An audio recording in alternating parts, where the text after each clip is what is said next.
জানি জানি তোমরা এটা ফার্স্ট থেকে চিনতে পারবে না এটা কি বলো তো, এটা মাছের ডিম। আমি ফ্রিজে রেখে দেওয়ার পর এটা কালার এরকম চেঞ্জ হয়ে গিয়েছে।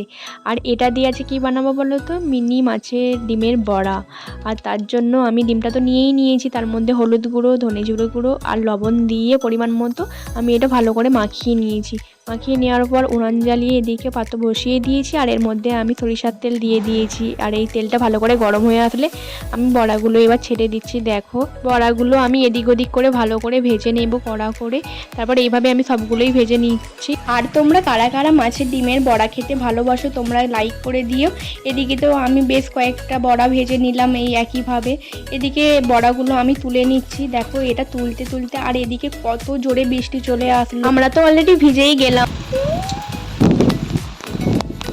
বাড়িতে নিয়ে চলে এসেছি ডিমের বড়াটা। এবার এখানে খেয়ে দেখবে, ভালো লাগে লাইক কমেন্ট শেয়ার সাবস্ক্রাইব। দেখা হচ্ছে নেক্সট রেসিপিতে।